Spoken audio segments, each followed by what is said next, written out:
Hey guys, tonight we're exploring medieval psychology, the ancient science of confidently guessing what's wrong with you and then bleeding about it.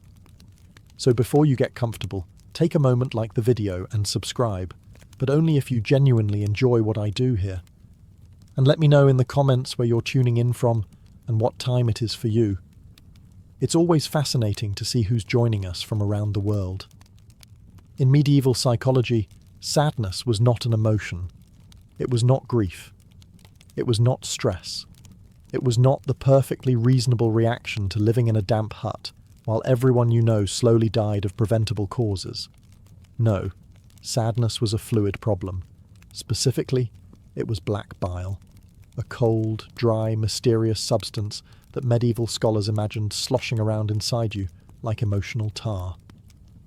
If you felt gloomy, it wasn't because life was hard. It was because your internal plumbing had failed. According to medieval theory, black bile caused melancholy, despair, brooding, and what doctors politely described as excessive thought. Thinking too much, by the way, was a medical red flag.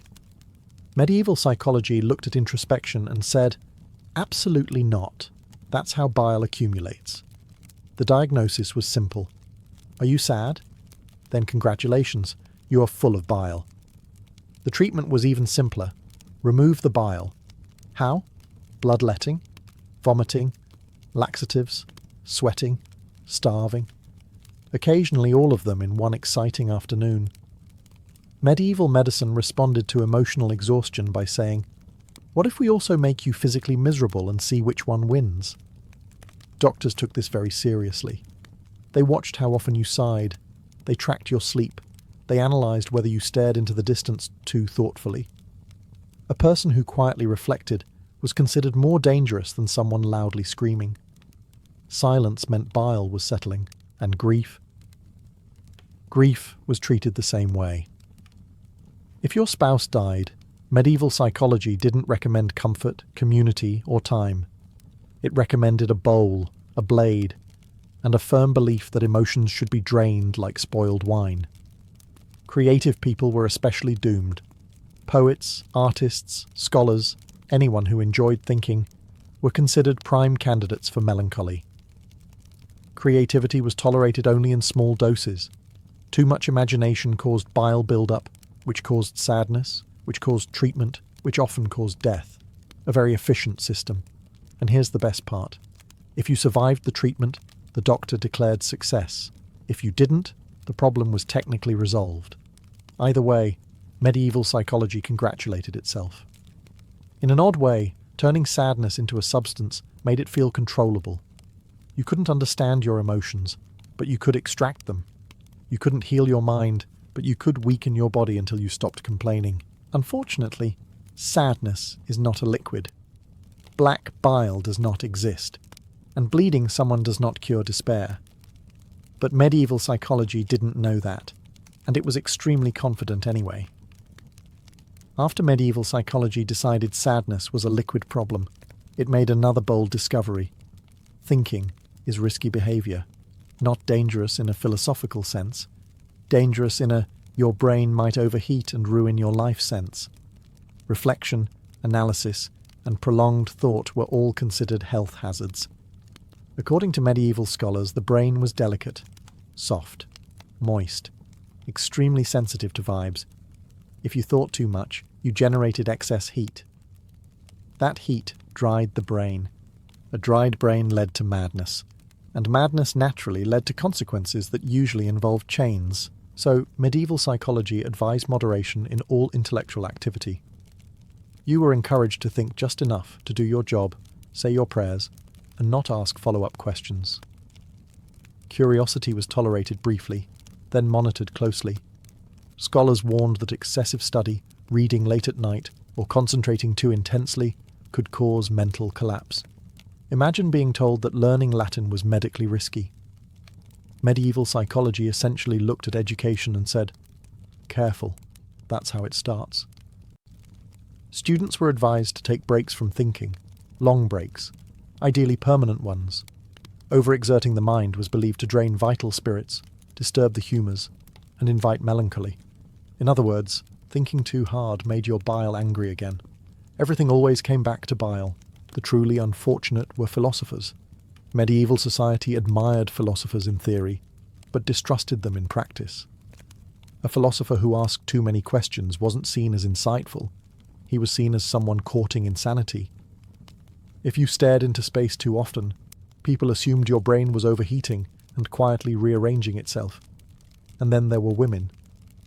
Medieval psychology believed women were especially vulnerable to thinking-related disorders because their brains were supposedly colder, wetter, and more emotionally reactive.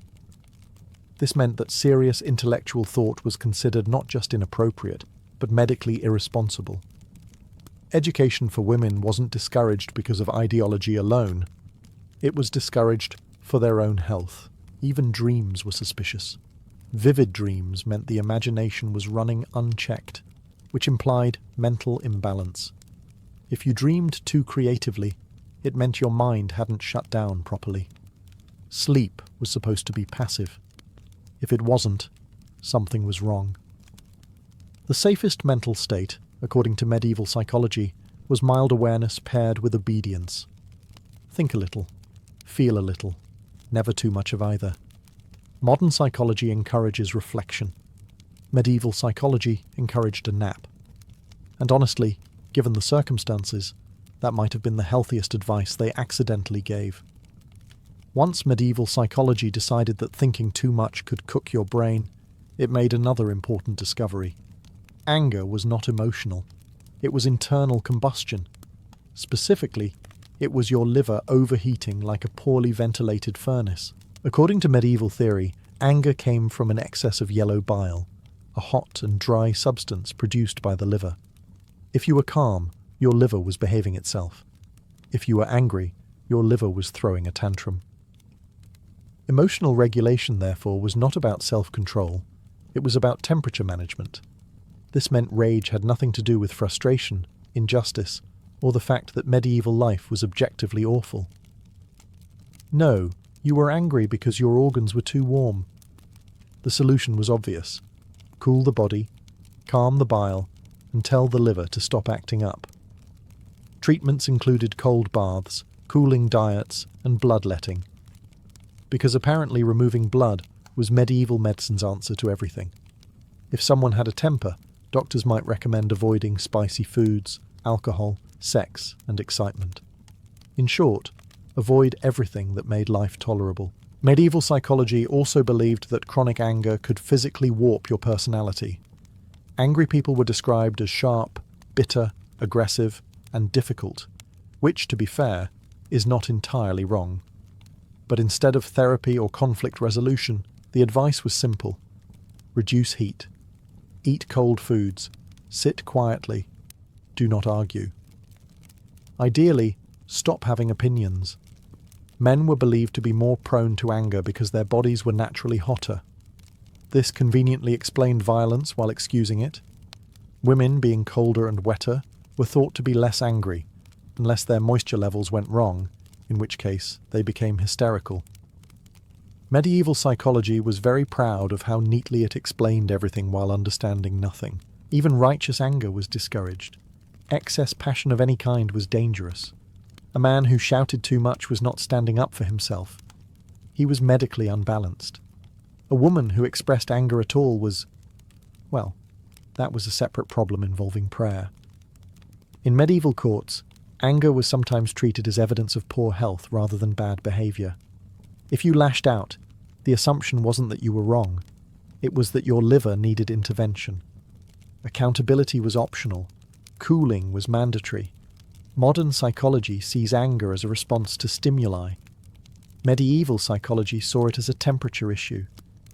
If only all emotional problems could be solved with fewer spices and a nice cold bath. After medieval psychology finished blaming sadness on bile and anger on overheated organs, it turned its attention to love, and immediately decided that love was not romantic, poetic, or meaningful. Love was a diagnosable illness, temporary, dangerous, and best handled by someone with a knife and a bowl. This condition was known as love sickness, and medieval scholars treated it with the seriousness usually reserved for plague outbreaks. Falling in love caused paleness, insomnia, loss of appetite, obsessive thinking, sudden poetry writing, and an alarming tendency to stare at nothing while smiling. In other words, medieval psychology accidentally described being in love, and then panicked. Doctors believed love disrupted the balance of the humours, overheating the heart and drying the brain.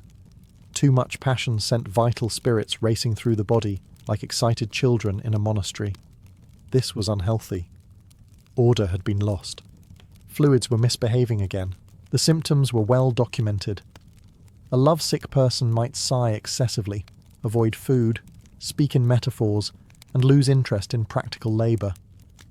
If a peasant stopped ploughing fields because he was thinking about someone's eyes, this was not considered devotion. It was considered a medical emergency. Treatment varied, but none of it involved happiness. Cold baths were common, because medieval medicine firmly believed that romance could be rinsed away. Bloodletting was also popular, because if you were thinking too much about love, clearly you had too much blood. Dietary changes were recommended as well. Bland foods, no spices, no wine, no excitement, and absolutely no seeing the person you loved. Exposure therapy was not part of the plan. In more severe cases, doctors advised marriage, not as a celebration of love, but as containment. If the object of affection was unavailable, the solution was distraction. Travel, prayer, physical labour, or intense supervision were all prescribed. Feelings were not explored. They were redirected like inconvenient river water. Women diagnosed with love sickness were often treated as emotionally unstable, while men were treated as temporarily foolish. This double standard was not subtle. Medieval psychology rarely was. The most tragic part is that love was only tolerated when it behaved itself. Controlled affection within marriage was acceptable. Passion, longing, obsession, or desire, deeply suspicious. Love was allowed only in small, regulated doses, like a dangerous medicine. Modern psychology sees love as attachment, chemistry, and connection. Medieval psychology saw it as a fever, and like all medieval fevers, the solution was to drain something until the problem stopped moving. At this point, medieval psychology had explained sadness with bile, anger with overheated organs, and love with feverish insanity.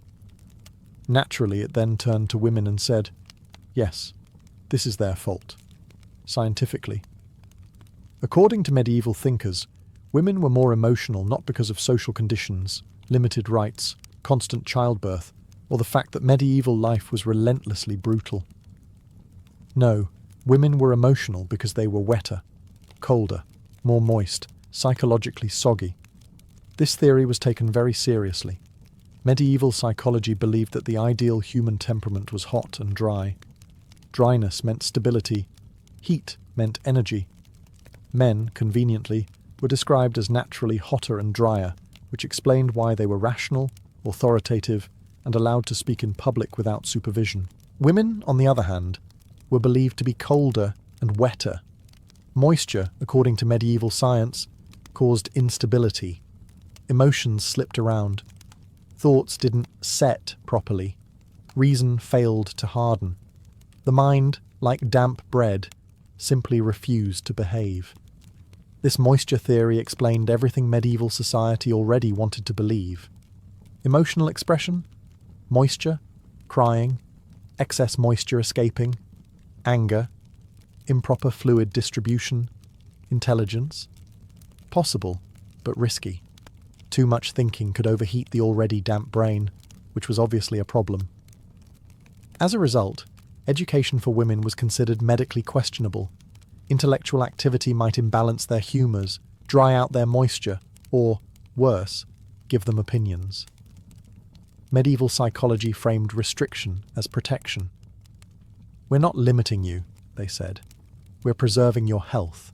Medical texts warned that women needed supervision, moderation, and control to maintain balance.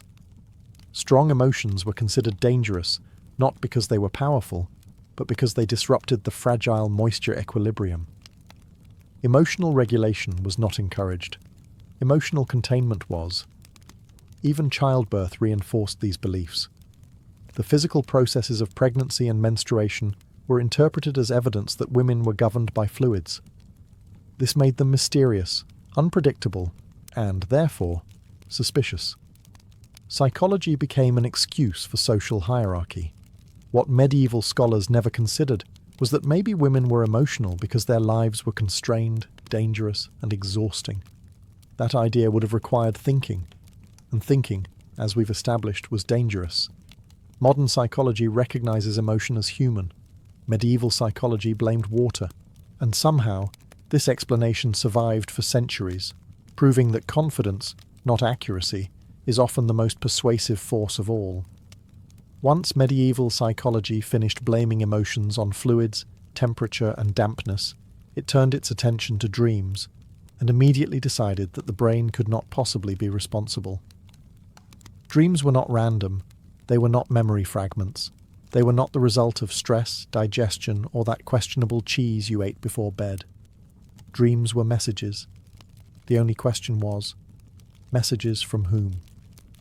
According to medieval thinkers, dreams could come from God, angels, demons, the stars, your bodily humours, or your dinner, sometimes all at once. Interpretation was everything. A dream wasn't something you experienced, it was something you needed decoded before it ruined your life. Pleasant dreams were suspicious. Why was your mind so relaxed? What were you forgetting to repent for? Nightmares, on the other hand, were very useful. They could indicate sin, spiritual attack, demonic influence, or internal imbalance. Medieval psychology loved dreams because no matter what happened, it was definitely your fault. Medical texts explain dreams as vapours rising from the stomach to the brain during sleep. If those vapours were heavy, you had dark dreams. If they were light, you had pleasant ones. If they were chaotic, you were ill.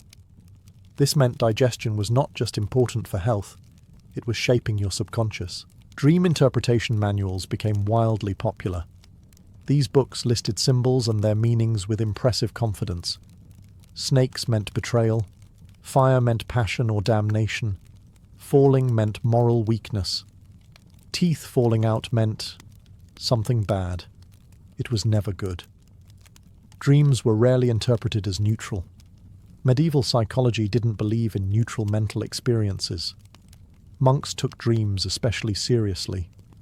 A single vivid dream could lead to days of prayer, fasting, and anxiety.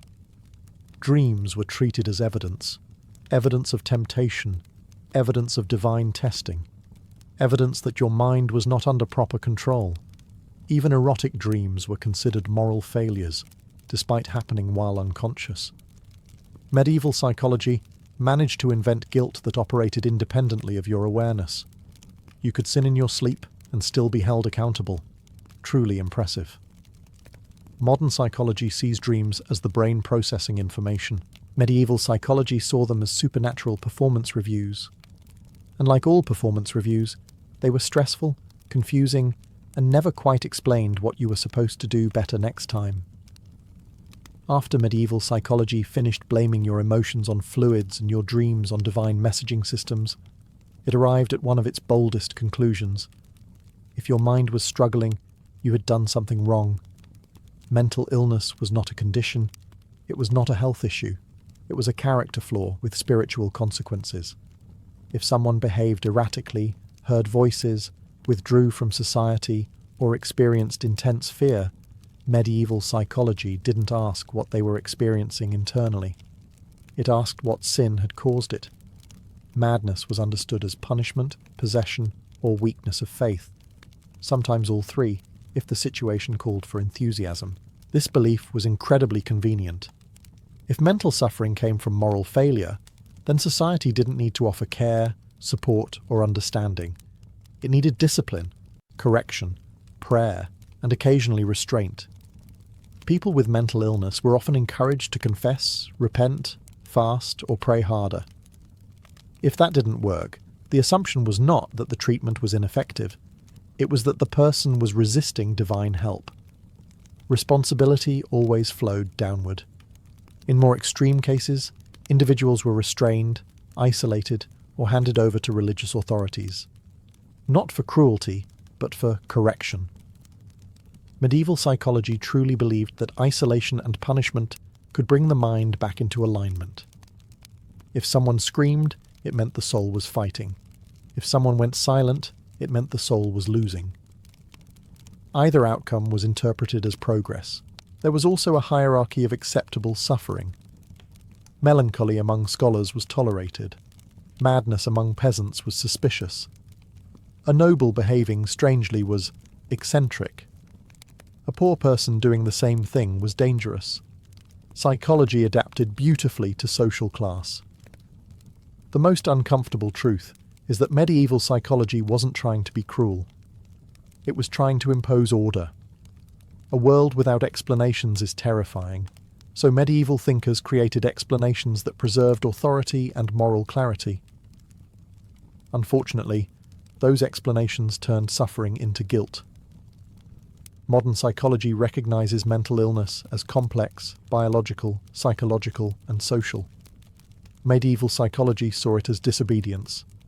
And once you define illness as sin, the cure stops being compassion and starts being control, which medieval society was very good at. Once medieval psychology decided that mental suffering was a moral issue, it moved on to fear, and immediately concluded that fear was not an emotion, but a mechanical failure. Fear didn't come from danger, uncertainty, or the perfectly reasonable awareness that medieval life was horrifying. Fear came from weak blood flow. According to medieval thinkers, courage was the result of warm, fast-moving blood circulating bravely through the body. Fear happened when blood cooled, slowed, or retreated inward, like it had lost confidence. A frightened person wasn't cautious, they were poorly circulated. This explained everything medieval society already believed.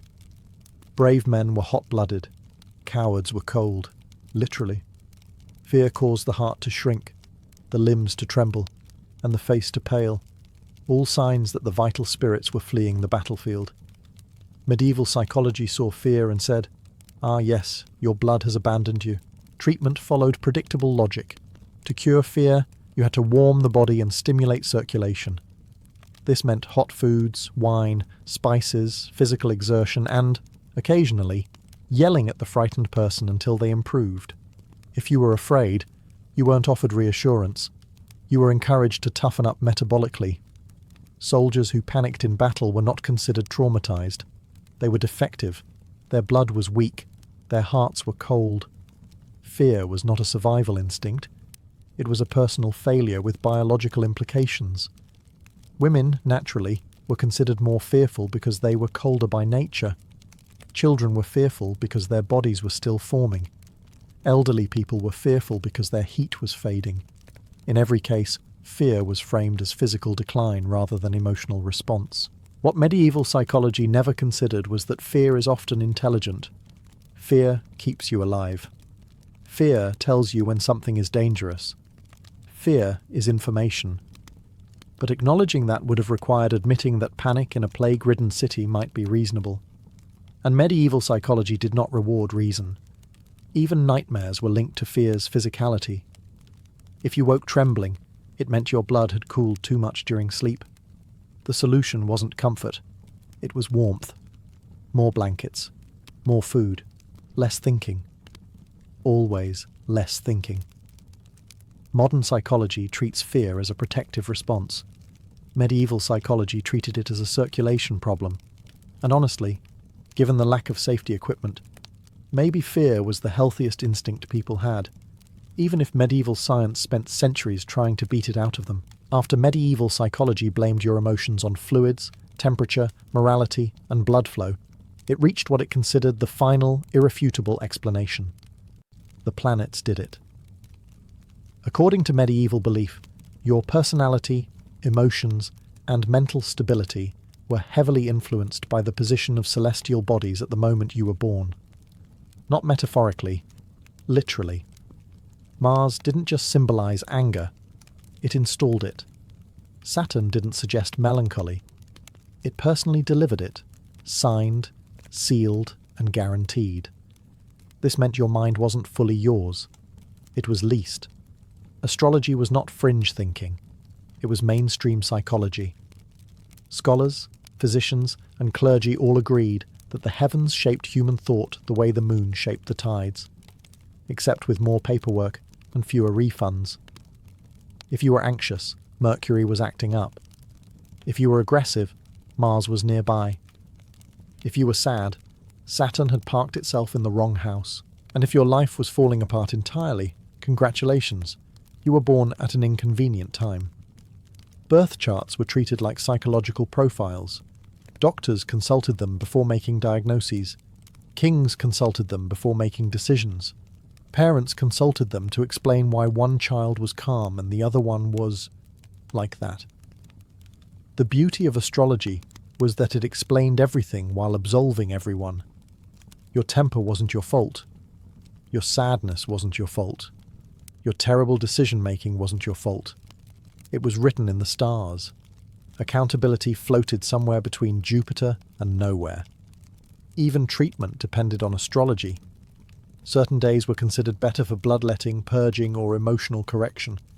Performing a medical procedure under the wrong planetary alignment could make things worse, which was impressive, considering how bad things already were. Medieval psychology also believed planetary influence could wax and wane. You might be emotionally stable one month and unhinged the next, simply because Venus had moved. This made self-reflection unnecessary. Why improve yourself when the universe might fix it next Tuesday? Modern psychology studies patterns, biology, and environment. Medieval psychology studied the sky and said, yes, that explains your personality. And while astrology today is mostly used for entertainment, medieval society used it as therapy, diagnosis, and excuse generator. If nothing else, it was comforting. Your problems weren't random. They were cosmically scheduled. After medieval psychology outsourced your personality to the planets, it decided to take a look inside the human head, without actually opening it, of course, and announced another breakthrough. The brain is a building. A very small, very damp building with designated rooms for thinking. According to medieval scholars, the brain was divided into compartments, or cells, each responsible for a different mental function. Memory lived in one chamber. Imagination lived in another. Reason occupied the front, because obviously reason wanted a window. If one room malfunctioned, that explained everything. This model was taken extremely seriously. If you forgot things, your memory chamber was weak. If you hallucinated, your imagination room was unsupervised. If you made bad decisions, your reason chamber was poorly furnished. Mental illness was now an interior design issue. Medical texts described these chambers in impressive detail, despite no one having actually seen them. The front of the brain handled reasoning, the middle dealt with imagination, and the back stored memory, which explained why head injuries were terrifying. A blow to the wrong spot didn't just hurt, it redecorated your mind.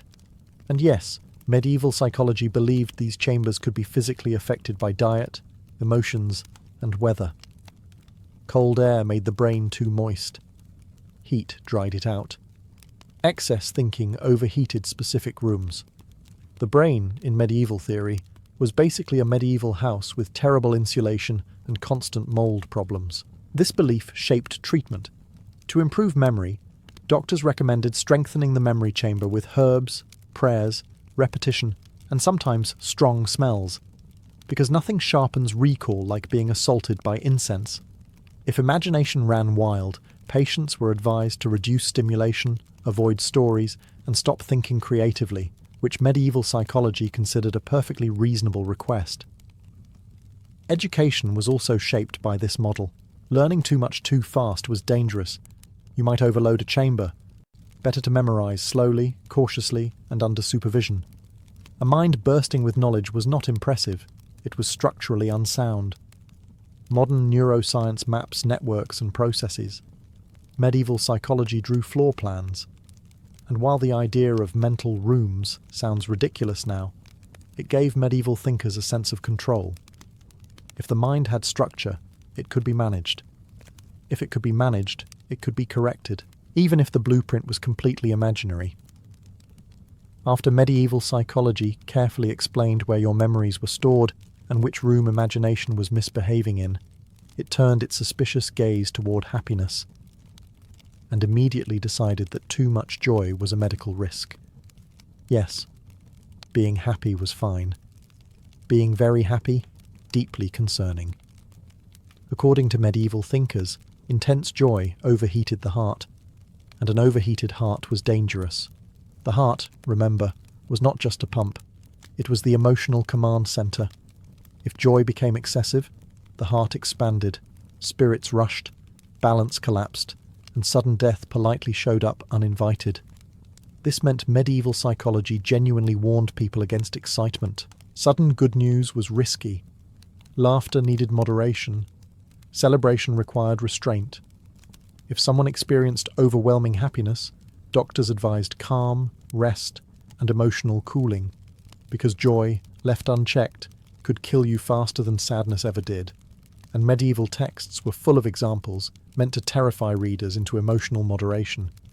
Stories of people who laughed themselves to death, people who collapsed from excitement, people who received wonderful news and immediately expired. Whether these stories were exaggerated, misunderstood, or completely fictional did not matter. They were cited confidently, and confidence was medieval psychology's strongest instrument. Even love-related happiness was dangerous. Too much delight in romance could weaken the body. Passion stirred spirits too aggressively. A joyful heart was a reckless heart. The safest emotional state, according to medieval wisdom, was calm contentment with a light sprinkle of concern. This belief made emotional restraint virtuous. A composed person was healthy. A visibly joyful person was suspicious. Someone laughing loudly in public was either drunk, sinful, or moments away from collapse. Monastic life reinforced this idea. Excess emotion, joy included, disrupted spiritual focus. Smiling too much could indicate pride. Laughter might invite temptation. Medieval psychology quietly suggested that serenity was the only safe emotional speed. Modern psychology encourages joy, connection, and emotional expression. Medieval psychology encouraged emotional cruise control. And in a world where happiness could be taken away at any moment by disease, famine, or war, perhaps distrusting joy felt logical. If you never let yourself feel too happy, you never risked losing it. It wasn't optimism. It was emotional risk management. And medieval psychology was very, very risk-averse, especially when it came to smiling too hard.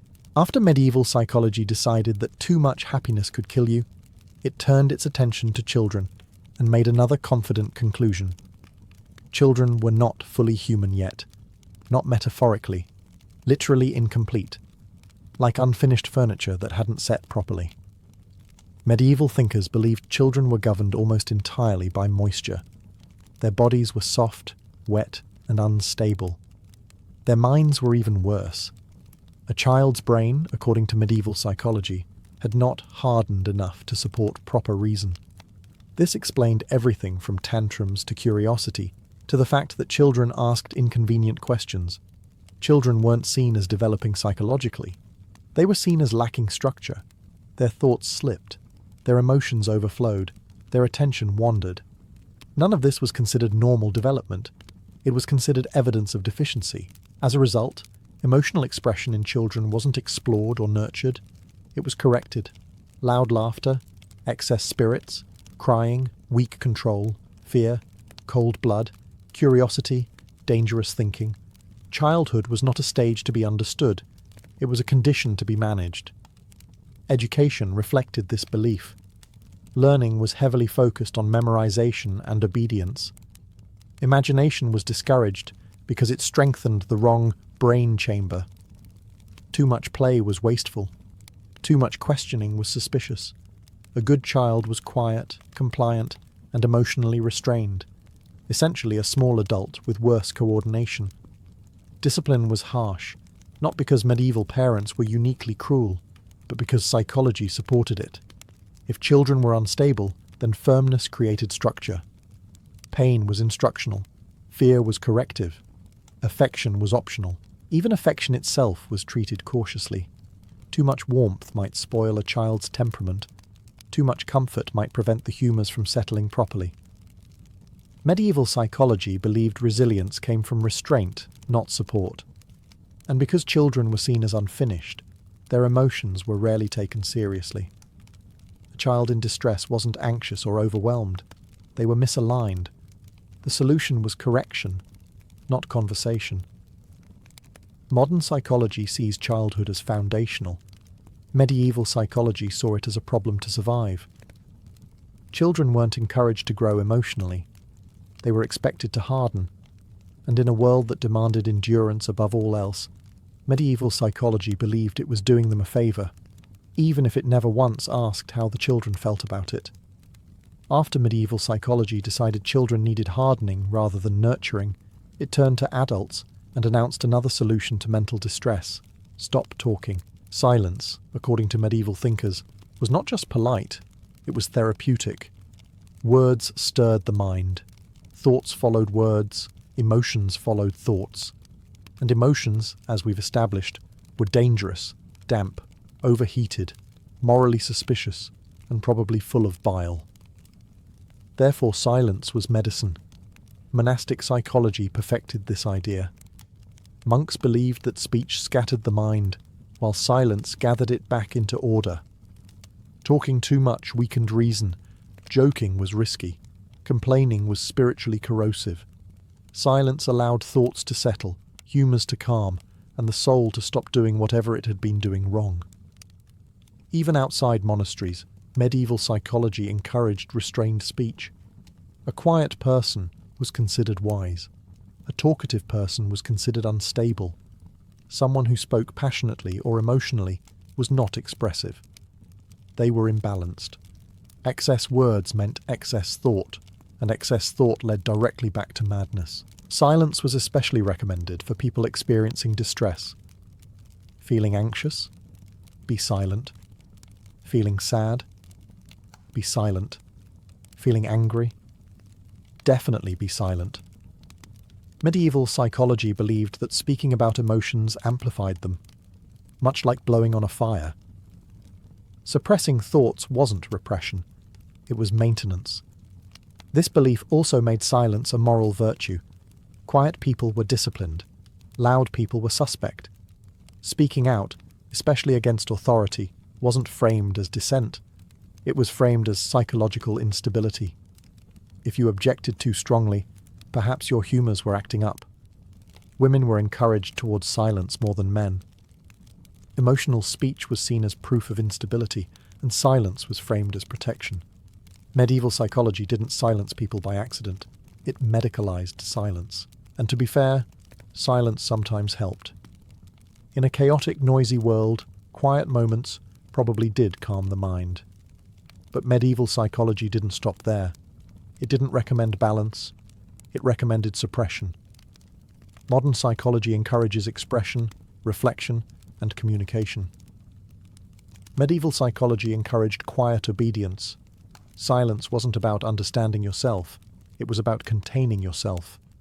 And in a society obsessed with order, silence was the most efficient mental health tool they had, even if it solved nothing and taught people to suffer quietly.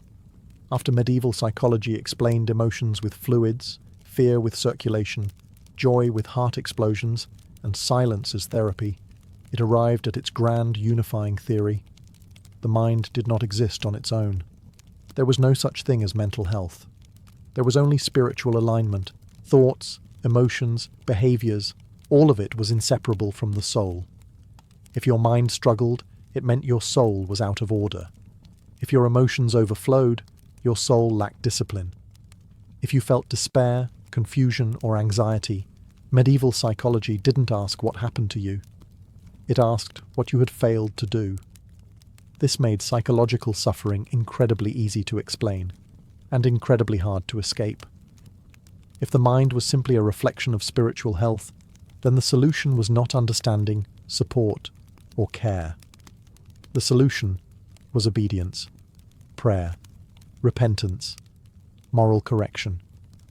Mental distress was treated the same way moral failure was treated, with instruction and control. This belief wrapped every psychological concept we've discussed into one airtight system. Sadness wasn't an emotion, it was spiritual imbalance. Anger wasn't frustration, it was moral heat. Fear wasn't instinct, it was weakness of faith. Joy wasn't relief, it was spiritual risk. And because the soul was eternal, suffering was often framed as purposeful. Endurance built virtue, struggle refined character. Mental pain was not something to remove, it was something to survive quietly and learn from. In a strange way, this worldview gave meaning to suffering. If pain had purpose, then it wasn't random, it wasn't meaningless. But it also meant that asking for help was dangerous. Seeking relief could be interpreted as avoiding spiritual growth. Authority benefited enormously from this belief.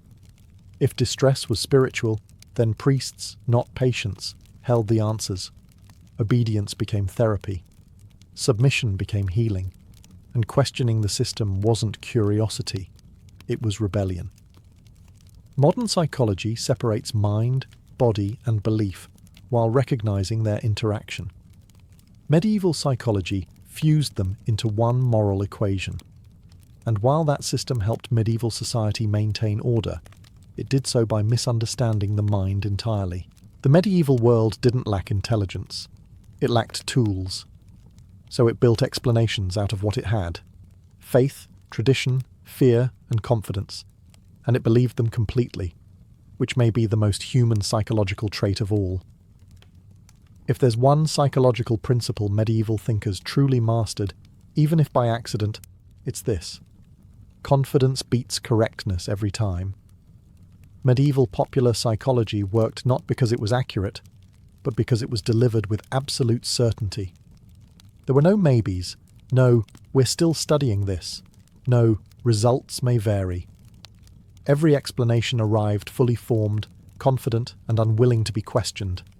Sad, black bile, angry, hot liver, confused, planetary interference, dreamed something weird, spiritual issue, struggling mentally, moral failure, no ambiguity, no uncertainty, just answers, and people loved that. In a world filled with famine, disease, war, and death, certainty was comforting. Not knowing why something happened was terrifying. So, medieval psychology didn't leave space for doubt. It filled every gap with explanation, even if the explanation was nonsense. Especially if it was nonsense, because nonsense can't be disproven easily.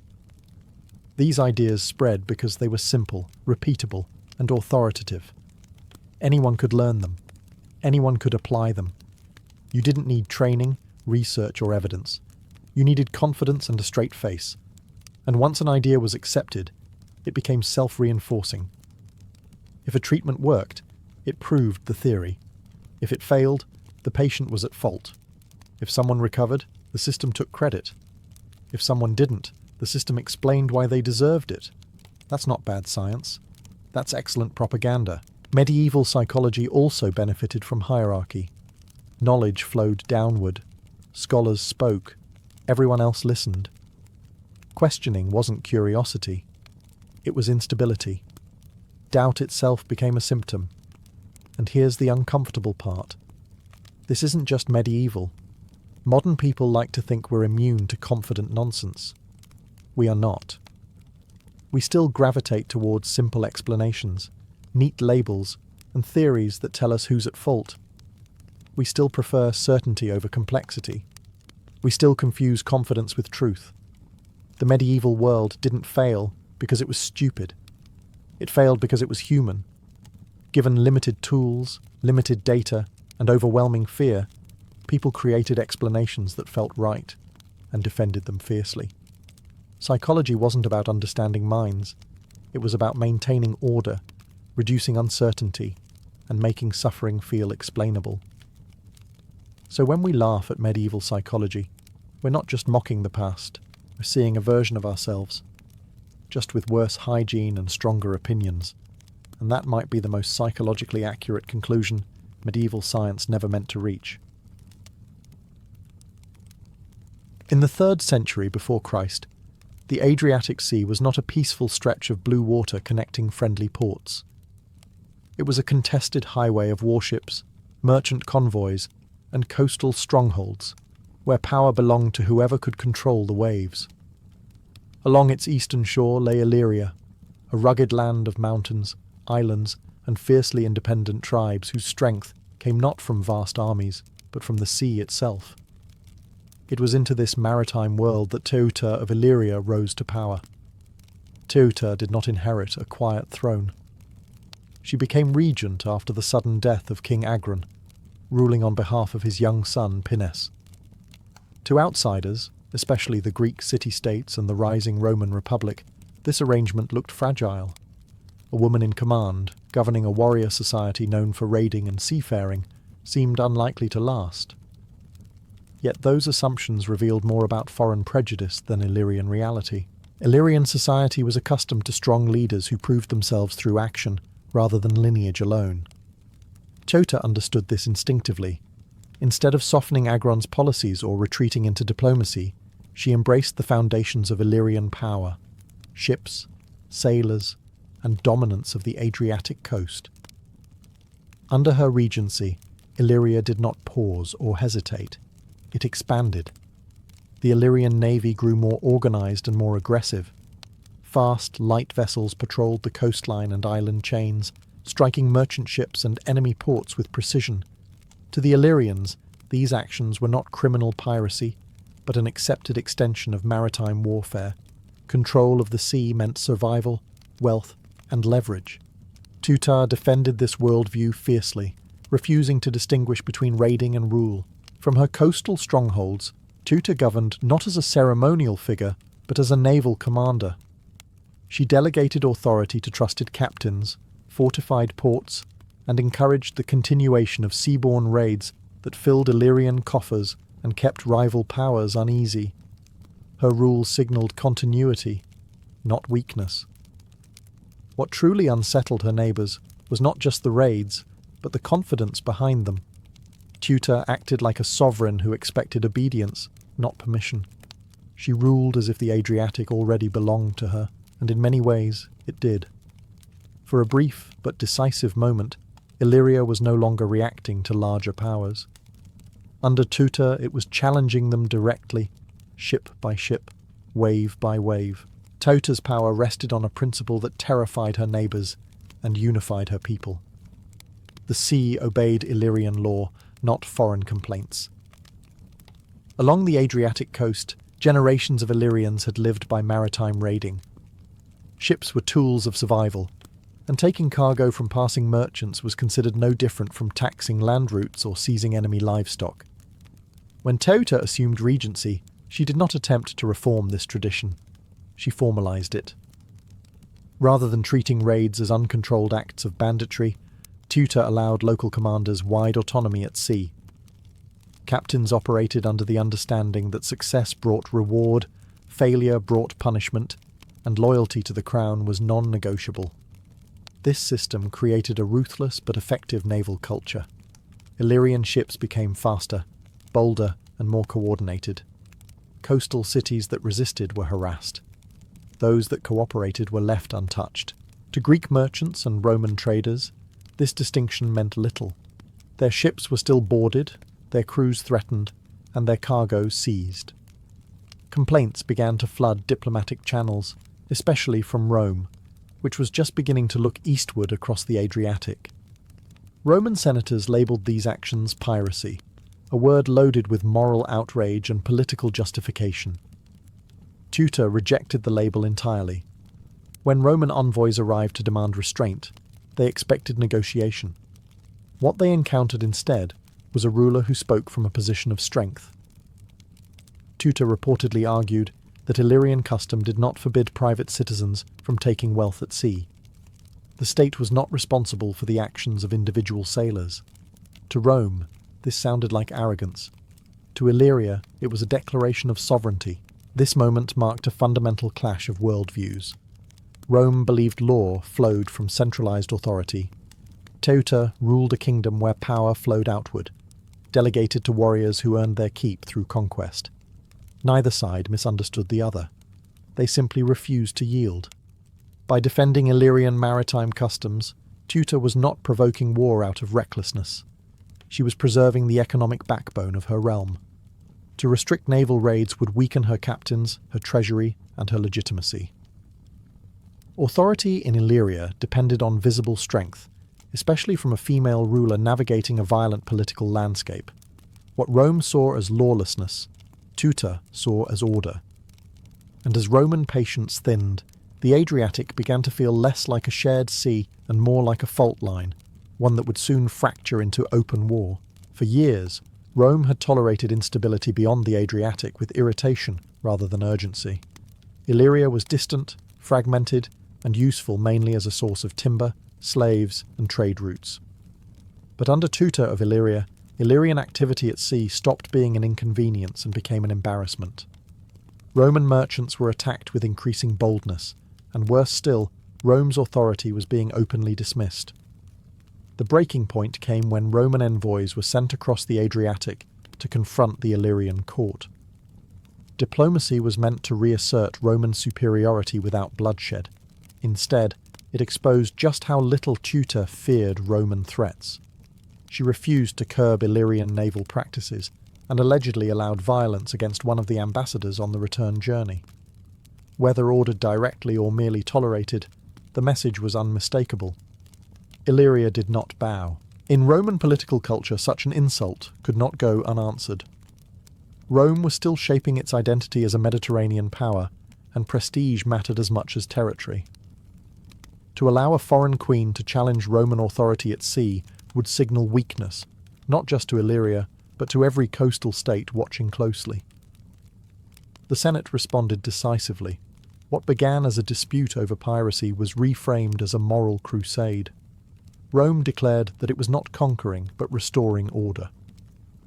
The First Roman-Illyrian War was justified as a necessary intervention against chaos, even though Rome had little experience with large-scale naval campaigns in the Adriatic. For Teuta, Rome's declaration of war was not unexpected. She had ruled long enough to know that power invites confrontation. Yet Illyria was not defenseless. Its coastline was dotted with fortified cities, its sailors experienced in fast strikes and retreats, and its knowledge of local waters unmatched. The Adriatic was still Illyrian territory, at least for now.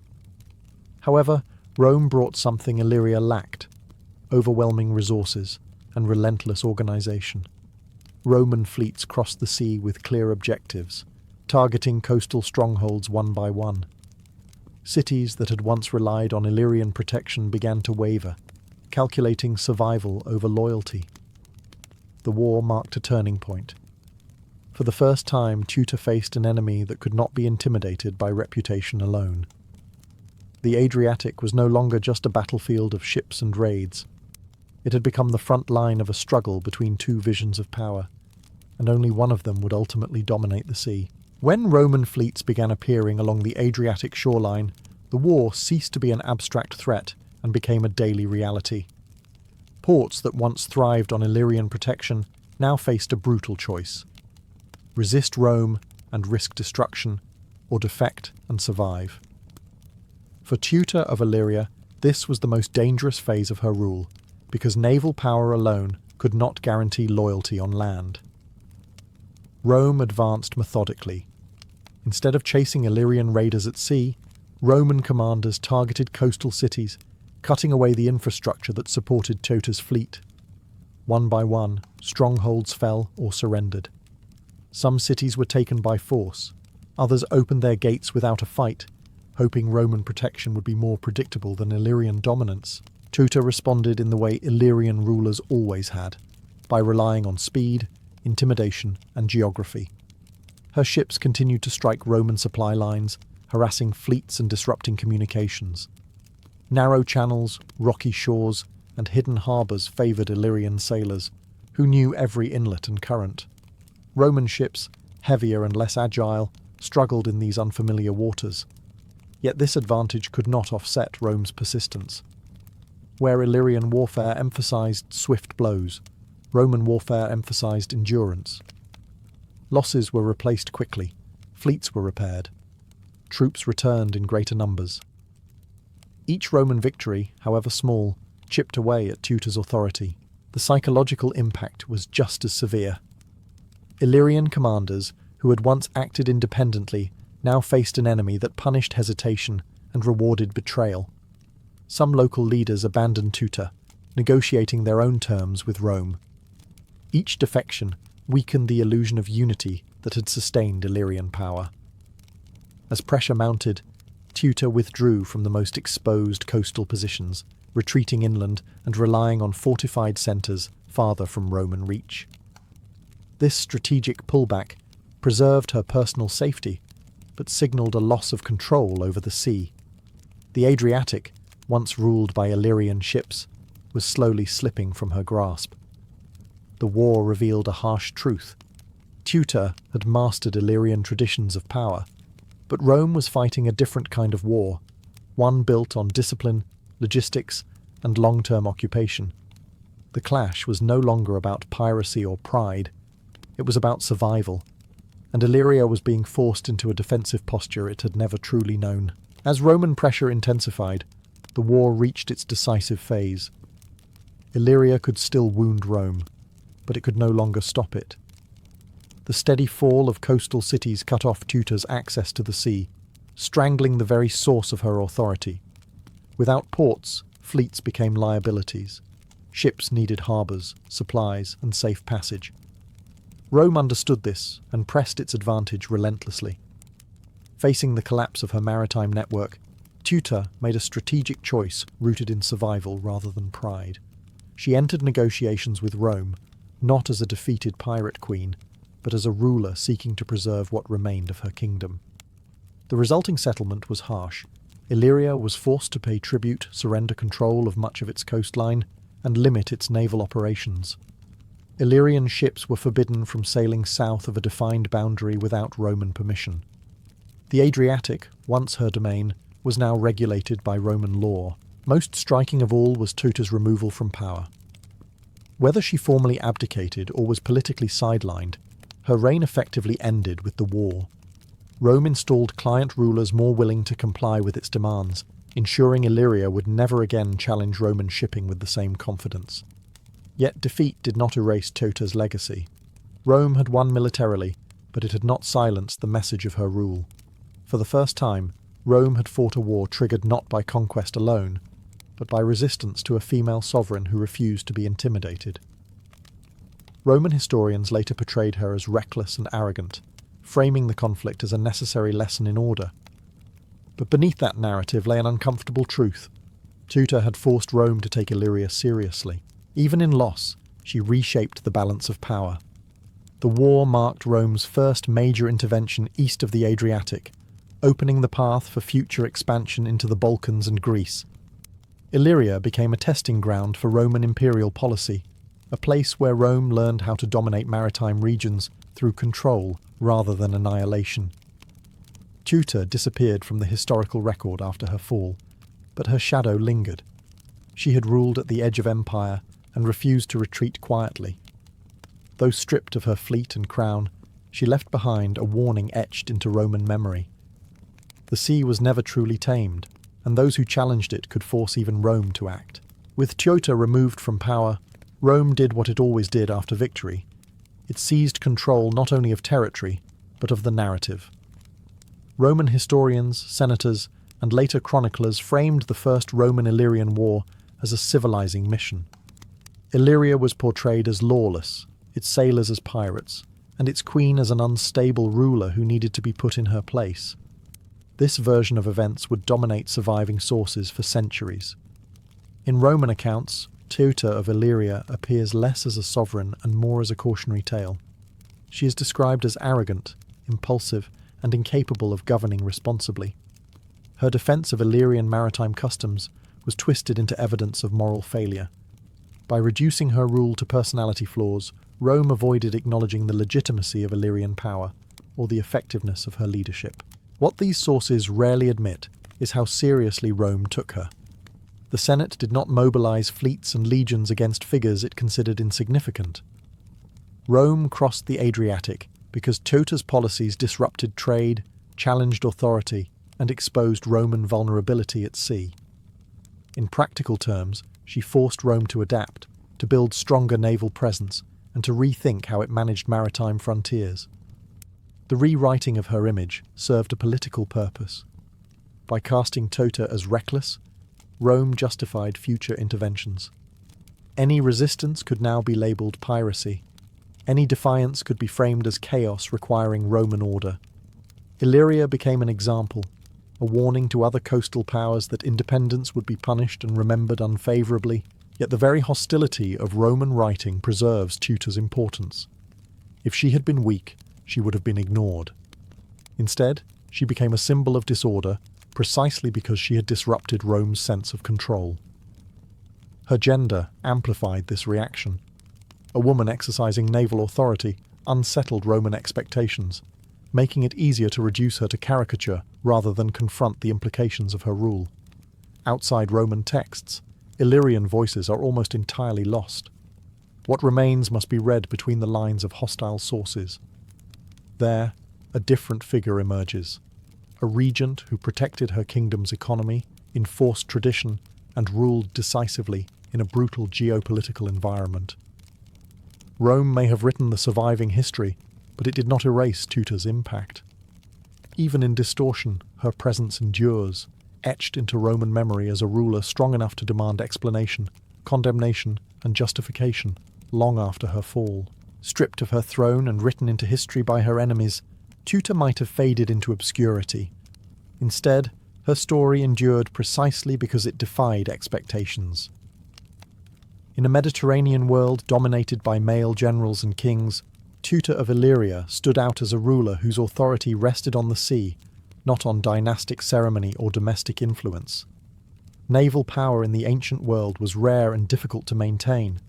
It required skilled sailors, constant resources, and intimate knowledge of coastal geography. Teuta commanded all three. Her leadership was not symbolic. She governed fleets, directed campaigns, and enforced maritime policy across a fractured coastline. Few rulers of her era, male or female, exercised such direct control over naval warfare. What made Teuta exceptional was not simply that she ruled, but how she ruled. She did not attempt to adopt foreign customs or soften Illyrian traditions to appease outsiders. Instead, she leaned into local values of autonomy, strength, and seaborne dominance. Her authority flowed from action, not rhetoric. Captains followed her because she protected their way of life and rewarded success. Her gender, however, ensured that her rule would be judged differently. Ancient historians struggle to reconcile a woman wielding military authority without framing it as excess or failure. Where male rulers were described as ambitious, Teuta was labelled reckless. Where men were strategic, she was portrayed as emotional. These distortions reveal more about Roman anxieties than Illyrian reality. Yet even within hostile accounts, Teuta's competence is impossible to erase.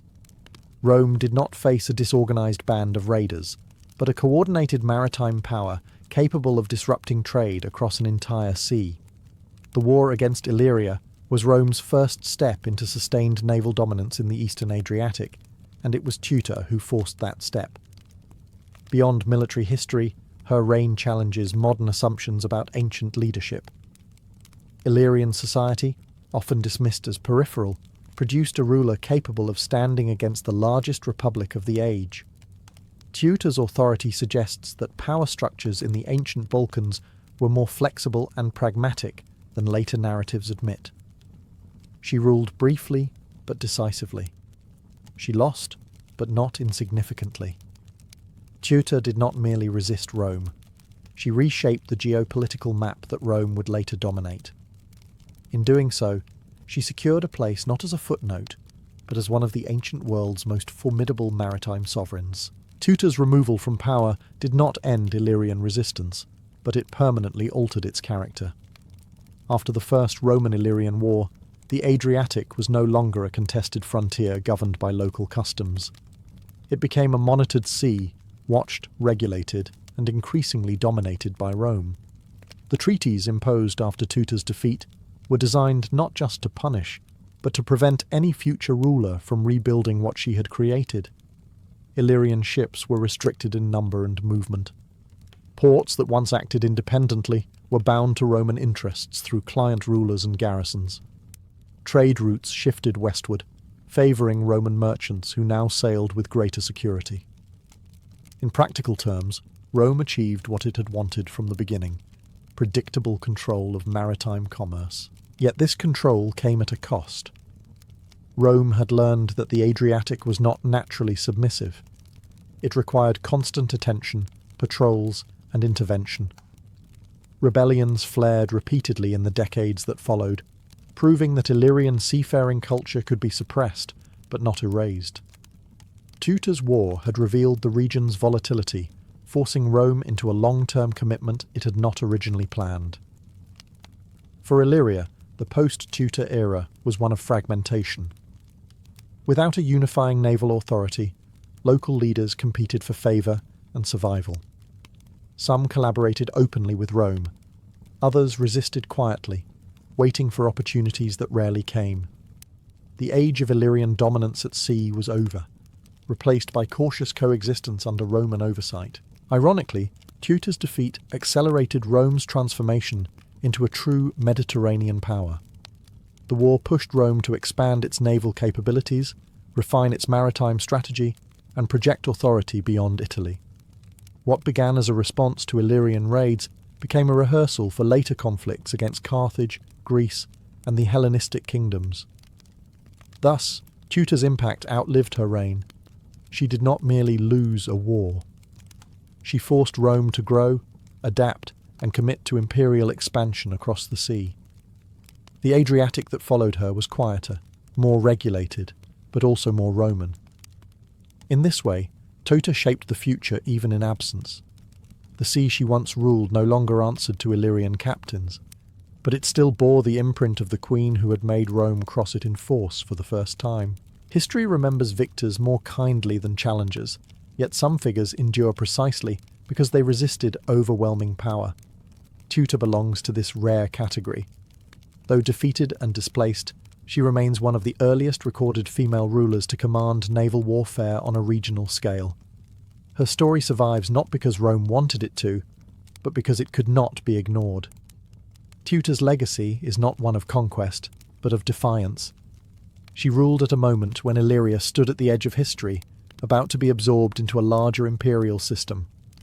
Instead of yielding quietly, she asserted sovereignty in the only language that mattered along the Adriatic: control of the sea. Modern interpretations have begun to peel back Roman bias, revealing a ruler acting rationally within her cultural and political context. She defended economic lifelines, upheld tradition, and governed with authority during a volatile regency. That her methods conflicted with Roman ideals does not diminish their effectiveness. It explains Rome's hostility. For the Balkans and the broader Adriatic world, Teuta represents an alternative path that history did not take. A maritime power rooted in local control rather than empire. A queen who ruled not through diplomacy alone, but through ships, sailors, and strategy. Her silence in the historical record after defeat is telling. Rome removed her, but it could not replace the memory of what she represented. Every Roman patrol that crossed the Adriatic afterward was, in some sense, an acknowledgement of her challenge. Teuta did not build an empire. She did something rarer. She stood against one at the moment it was still vulnerable. And though Rome ultimately prevailed, the fact that it had to fight, explain, and rewrite her story ensures that her legacy remains, unsilenced by time or conquest. In 1800, the United States woke up much larger than it had gone to sleep. With the Louisiana Purchase, President Thomas Jefferson had acquired a vast interior stretching west toward lands no American leader had ever seen firsthand. On paper, it was a triumph. In reality, it was a gamble. Maps were vague, borders uncertain, and the terrain beyond the Mississippi was still shaped more by rumor than fact.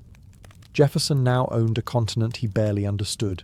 For Jefferson, this was not just a geographic problem, but a political one. European powers still hovered nearby, native nations controlled most of the land, and trade routes were uncharted. If the United States hoped to survive as more than a coastal republic, it needed knowledge. Rivers had to be traced, mountains had to be crossed, alliances had to be formed before rivals could exploit the vacuum. Jefferson's solution was an expedition unlike anything the young nation had attempted. It would be scientific, diplomatic, and military all at once. At its head he placed Meriwether Lewis, a trusted aide with an unusual mix of skills. Lewis was not merely an officer. He studied astronomy to fix positions, botany to catalogue new species, and medicine to keep men alive far from help. Jefferson personally tutored him, ensuring the mission reflected Enlightenment ideals as much as national ambition. Lewis knew he could not do this alone. He chose William Clark, a seasoned frontiersman and soldier with deep experience in wilderness travel and leadership. Though officially ranked below Lewis, Clark functioned as an equal partner, commanding respect through competence rather than title. Together, they embodied Jefferson's vision, reason paired with endurance. The mission's goals were deceptively simple.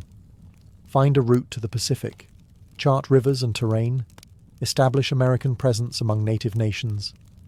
But beneath these objectives lay something more urgent.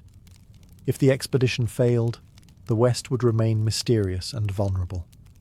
If it succeeded, the United States would claim not just land, but destiny. As Lewis and Clark prepared to depart, they carried more than supplies and instruments. They carried the weight of a nation's expectations. Jefferson was betting that knowledge could secure power, that curiosity could outrun empire. The expedition would soon test whether ideals could survive mountains, rivers, and the unknown. In the spring of 1804, the expedition finally moved. From the last edge of familiar American settlement, Meriwether Lewis and William Clark led a small force officially known as the Corps of Discovery up the Missouri River. It was not a dramatic charge into wilderness, but a slow, grinding push against the current, mile after exhausting mile. Every stroke of the oar carried them farther from certainty and closer to the unknown. The Missouri was both a guide and an enemy. Its waters twisted unpredictably, clogged with snags, shifting sandbars and powerful currents that punished any lapse in attention. Progress was measured in effort rather than distance. Men strained on tow ropes along muddy banks, hauling boats inch by inch while insects swarmed and the sun burned. There was no road to follow, no clear sense of how long the river would continue westward. Despite the hardship, discipline held. Lewis and Clark enforced routine with near-military precision. Watches were kept, journals written, specimens collected. Jefferson's instructions echoed constantly in Lewis's mind. This was not merely a journey. It was an experiment in observation. Plants were pressed, animals described, and landscapes sketched, even when exhaustion tempted the men to collapse without record. The expedition also entered a human frontier. Along the river lived native nations who had watched Europeans and Americans appear, disappear, and return with shifting intentions. Some encounters were cautious but cordial. Others were tense, shaped by rumours of American expansion and past betrayals by foreign traders. Lewis and Clark distributed peace medals bearing Jefferson's image, symbols of a distant authority few truly understood. Beneath the surface of cooperation lay uncertainty. The Corps depended on native goodwill for information, food, and guidance. Yet every alliance carried risk. Misunderstandings could turn fatal. Trust had to be earned daily, gesture by gesture, word by word. Disease, injury, and isolation tested morale. Yet remarkably, no man died in the early months. This was not luck alone. Lewis's medical training and Clark's practical leadership kept the expedition functioning where lesser parties might have collapsed. As the Missouri stretched endlessly ahead, one truth became clear. The river would not simply lead them west. It would strip away illusions. The further they travelled, the more the expedition ceased to be a planned mission and became a test of endurance, adaptability, and trust in one another. As the expedition pushed deeper into the continent, it became increasingly clear that maps and instruments alone would not be enough. The Missouri River could guide them only so far. Beyond that lay mountains no American had crossed from the east, climates few understood, and native nations whose languages and customs were unfamiliar. At this critical moment, the expedition gained one of its most important figures, Sacagawea. Sacagawea entered the story not as an explorer by choice, but through circumstance. A young Shoshone woman, she had been taken from her people years earlier and eventually married to Toussaint Charbonneau, a French-Canadian trader. When Lewis and Clark encountered Charbonneau's camp, they recognized immediately what Sacagawea represented, a bridge.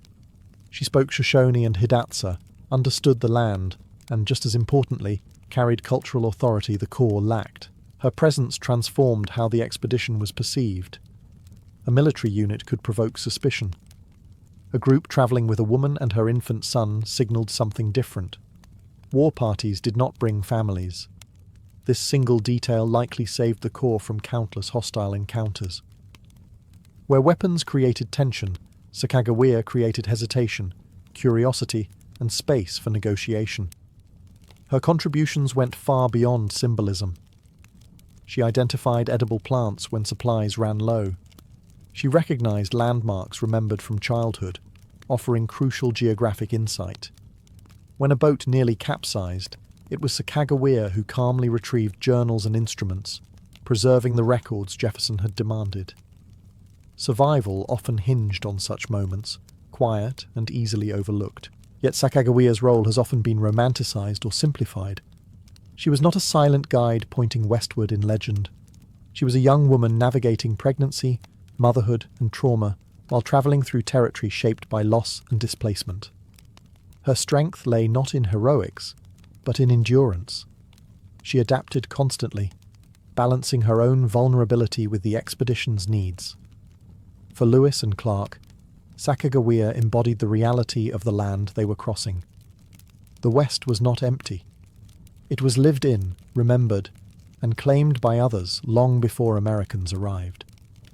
Her presence forced the expedition to confront this truth daily. As the Corps moved closer to the mountains, Sacagawea became more than a guide. She became a living reminder that survival in the unknown depended not on domination, but on understanding, restraint, and respect for those who already knew the land. By the time the Missouri River began to narrow and strain against rising ground, the expedition understood a hard truth. Water alone would not carry them to the Pacific. Ahead loomed the Rocky Mountains, a barrier far more imposing than anything Meriwether Lewis and William Clark had imagined. From the east, the land had risen gradually. From the west, it would drop violently. Between them stood snow, altitude, and uncertainty. Crossing the mountains required horses, not boats. This forced the expedition into a delicate dependency on native diplomacy. Without animals, the mission would end where the river did. Here, Sacagawea became indispensable once again. As they approached Shoshone territory, she recognized familiar landscapes, and in a moment heavy with emotion, reunited with her own people. Through her, Lewis and Clark secured the horses they desperately needed. Even with horses, the Rockies were unforgiving. Trails were narrow, supplies dwindled, and winter pressed in early. Snow fell deep enough to swallow men and animals alike. Food ran scarce. The Corps was reduced to eating roots, candles, and whatever game could be caught in frozen terrain. Morale wavered as the reality of starvation crept closer. Leadership mattered more than ever. Lewis struggled under the weight of responsibility, while Clark's steady presence kept the men moving forward. Decisions were no longer theoretical. A wrong turn meant death. A delayed crossing meant freezing in place. The mountains did not care about Jefferson's ambitions or national destiny. Navigation here relied less on instruments and more on trust. Native guides led them across passes invisible to outsiders. Without this knowledge, the Corps would have been lost. The expedition was no longer charting land for future settlers. It was borrowing survival techniques from people who had lived there for generations. When they finally crossed the continental divide, there was no triumphant moment, no clear sign they had succeeded. Just exhaustion, thin air, and the grim understanding that the journey west was only half complete. The Rockies had not defeated them, but they had stripped the expedition down to its core. Beyond the mountains lay rivers flowing toward the Pacific, but the cost of reaching them had been hunger, humility, and the realization that the American West would never be conquered easily. Once the expedition cleared the Rockies, gravity finally worked in their favor. Rivers now flowed west, carrying the core away from the mountains that had nearly ended them. Canoes replaced horses, and for the first time in months, movement felt natural rather than forced. Yet relief was tempered by exhaustion. Hunger had hollowed the men. Boots were shredded. Spirits were fragile. The rivers themselves offered no mercy. The Clearwater, Snake, and Columbia cut through steep canyons and roared with rapids powerful enough to shatter boats. Navigation demanded constant vigilance. One misjudged current could scatter supplies or drown men beyond rescue. Several times canoes capsized, soaking precious equipment and nearly ending the mission outright. Encounters with native nations along the Columbia revealed a different world from the plains. Villages were larger, trade networks more complex, and societies deeply tied to the salmon runs that sustained them. The core relied heavily on local knowledge, learning how to preserve fish and navigate unfamiliar waters. These interactions were transactional, but cautious. News of Americans had travelled ahead of them, shaping expectations and suspicion. Disease followed the river. Illness weakened men already pushed beyond endurance, yet leadership held. Decisions were debated openly, discipline remained intact, and morale survived through shared hardship. Remarkably, the expedition still counted nearly all its members alive. In an era when exploration often meant mass death, this alone marked extraordinary success. When the smell of salt finally reached them, it came not with triumph, but with disbelief. After months of river and mountain, the Pacific Ocean emerged grey and endless. The long-sought destination existed. The western edge of the continent was real. Winter forced the expedition to halt. They built Fort Clatsop near the coast, enduring rain, sickness, and isolation. Food was monotonous. Clothing rotted in constant damp. Yet this pause allowed reflection. Journals were completed, maps refined, specimens catalogued. The mission's purpose shifted from survival back to documentation. Standing at the ocean did not feel like victory. It felt like completion, earned through suffering. The core had crossed a continent without losing its core. The journey west had proven that the land was vast, inhabited, and unforgiving, but navigable with cooperation and resilience. The Pacific marked the end of exploration in one direction. Ahead lay the long return east, carrying knowledge that would reshape how the nation understood itself and the land it claimed to possess. Reaching the Pacific did not mean the expedition was finished. In many ways, the most dangerous phase still lay ahead. Winter had trapped the core on the coast, and when spring finally arrived, Meriwether Lewis and William Clark faced a sobering reality. They had to cross everything again, this time against time, weather, and fatigue. The return journey demanded new decisions. Familiar routes could not simply be reversed. Snow lingered in the mountains far longer than expected, forcing delays and difficult choices. Supplies were limited. The men were thinner, weaker, and worn down by 2 years of constant strain. Knowledge gained on the way west helped, but certainty remained elusive. Leadership evolved. Lewis and Clark split the core at points to explore additional territory, maximizing what they could bring back to Jefferson. This decision increased risk, but reflected confidence built through survival. The expedition was no longer improvising blindly. It was operating with hard-earned experience. Tension surfaced in subtle ways. Lewis, burdened by responsibility and prone to introspection, struggled with decision-making under pressure.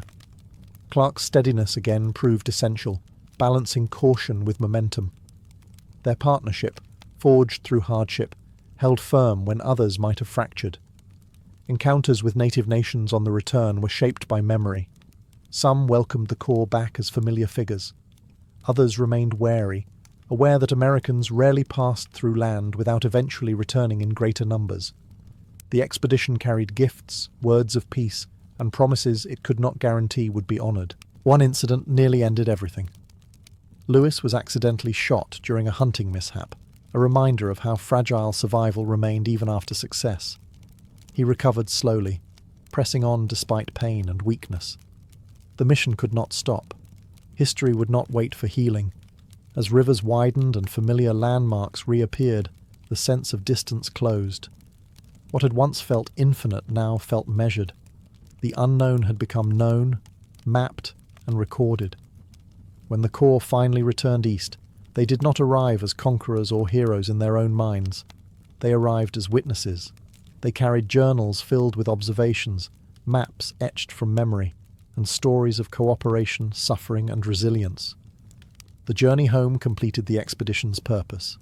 The West was no longer imagined.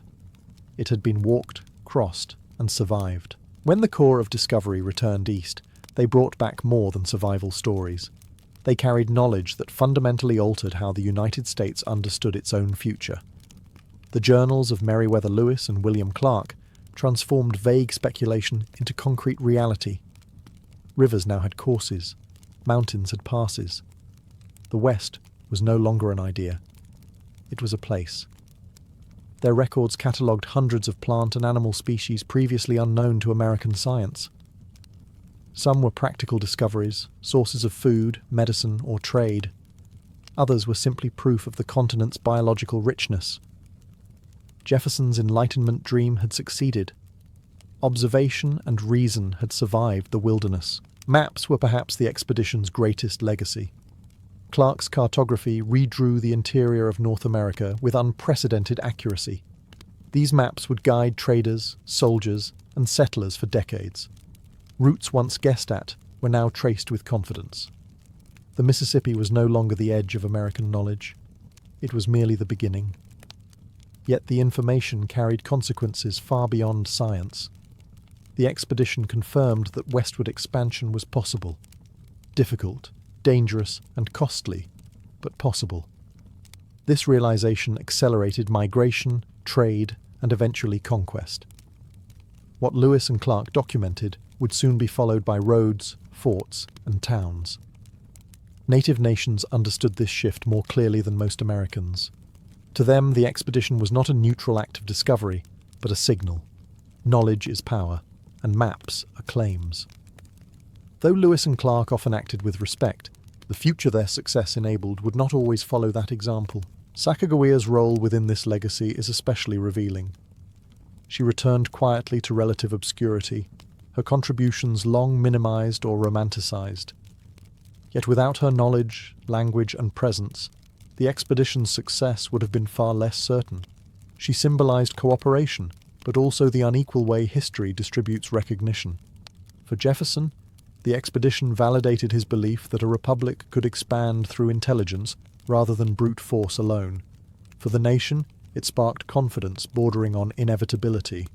The West would be crossed, settled, and claimed.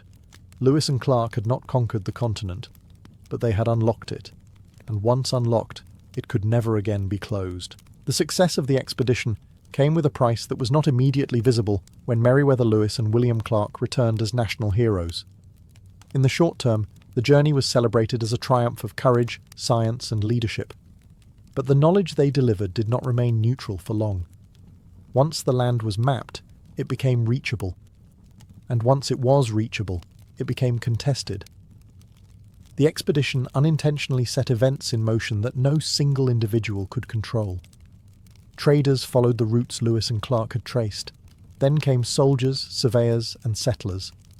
What had been recorded as geography soon became policy. Rivers turned into borders. Trails became migration corridors. The West began to fill with newcomers who carried little understanding of the people already living there. For native nations, the expedition marked a turning point. Lewis and Clark often approached tribes with diplomacy and restraint, but they also carried the authority of a government expanding rapidly. Promises of peace and coexistence could not survive the pressure of mass settlement. Treaties were broken, land was seized, cultures were displaced or destroyed. Even the expedition's leaders struggled with the consequences. Clark later became a government official overseeing native affairs, a role that placed him at the centre of forced relocations he may not have fully anticipated during the journey. Lewis, haunted by responsibility and plagued by personal struggles, died only a few years after returning, his end marked by isolation rather than triumph. Sacagawea's fate mirrored this imbalance. Though essential to the mission's survival, she gained little lasting reward. Her image would later be transformed into a symbol of national unity, often stripped of the complexity and hardship she endured. The West celebrated her presence while overlooking the cost paid by her people. The expedition proved that exploration is never just about discovery. It is about what follows. Knowledge reshapes power, and power reshapes lives. Lewis and Clark opened a door that could not be closed, even if some later wished it could be. Their journey stands as both achievement and warning. It demonstrated what cooperation, planning, and endurance could accomplish, but it also showed how quickly curiosity can become conquest. The core of Discovery did not intend to transform the continent forever, yet by revealing it, they made transformation inevitable. More than 2 centuries after the core of Discovery returned east, the Lewis and Clark expedition continues to echo through American history. It endures not because it was flawless, but because it captured a moment when possibility, ambition, and uncertainty collided. The journey from the Mississippi to the Pacific reshaped how a nation imagined itself and its future. For the United States, the expedition became a foundational myth. It embodied exploration driven by curiosity rather than conquest, knowledge rather than pure force. Meriwether Lewis and William Clark were remembered as symbols of courage, teamwork, and endurance. Their journals turned wilderness into narrative, allowing Americans who would never travel west to imagine it vividly. Yet the expedition's true legacy is more complex. It stands at the beginning of a long chain of events that defined the 19th century. Westward expansion, settlement, and conflict all trace part of their origin to the knowledge Lewis and Clark recorded. What began as mapping and diplomacy evolved into migration, displacement, and empire. The story of Sacagawea remains central to how the expedition is remembered today. She has become a symbol of survival and guidance, often celebrated in monuments and currency. Yet her real legacy lies not in symbolism, but in reality. She represented the indispensable role of indigenous knowledge in American exploration, a truth long minimized or ignored. The expedition also reshaped how Americans understood nature. It revealed a continent of immense scale, ecological diversity, and difficulty. Rivers did not always lead where expected. Mountains resisted easy crossing. Survival depended on cooperation, adaptability, and humility. These lessons, though learned, were often forgotten in the rush that followed. Lewis and Clark themselves did not profit greatly from their achievement. Fame did not shield Lewis from inner turmoil, nor did it spare Clark from moral compromise as the nation expanded. Their lives after the journey remind us that history's turning points rarely bring peace to those who live through them. Ultimately, the Lewis and Clark expedition was not just a path across land. It was a threshold moment. It marked the point where the American imagination turned decisively westward. And once that turn was made, there was no going back. Before clothing became a marker of beauty, power, or identity, it served one simple purpose: keeping the human body alive. The earliest garments were not designed to impress or differentiate. They were improvised solutions to heat, cold, wind, sun, and injury.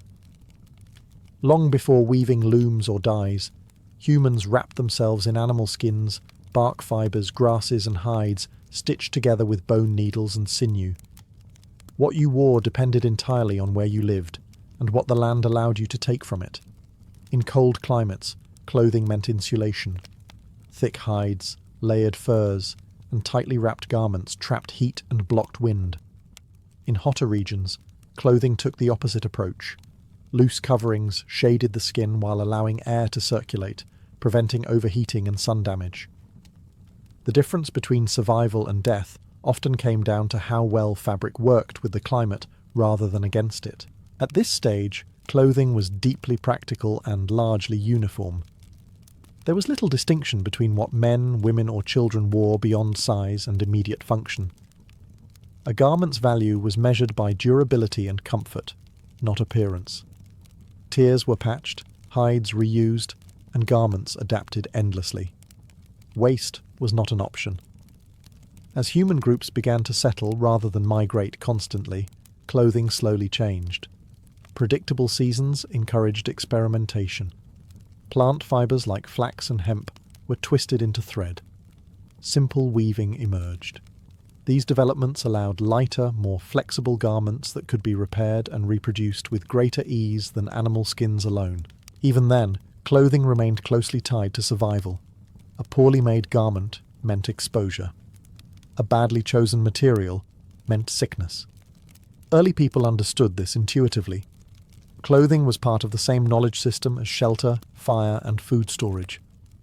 It was not separate from daily life. It was daily life.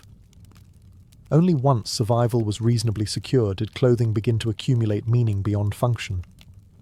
Decoration, variation, and symbolism emerged slowly, layered on top of practical designs that already worked. Before fabric expressed identity, it expressed adaptation. In this sense, ancient clothing tells a story of intelligence rather than style. Every fold, wrap, and stitch reflects thousands of years of environmental learning. Long before fashion existed, humans were already engineers of fabric, shaping materials to match the demands of the world around them. As human societies grew more complex, clothing began to reflect not only survival, but landscape and labour. Nowhere is this clearer than in ancient Egypt, where heat, sun, and the annual rhythm of the Nile shaped how people dressed for thousands of years. Here, fabric was not chosen for warmth, but for breathability, lightness, and cleanliness. Linen became the defining material of Egyptian clothing. Made from flax grown along the Nile's fertile banks, linen was cool against the skin and ideal for a hot, dry climate. Its pale colour reflected sunlight rather than absorbing it, helping the body regulate temperature. Unlike wool or animal hides, linen could be washed easily, an important feature in a culture that valued ritual purity and hygiene.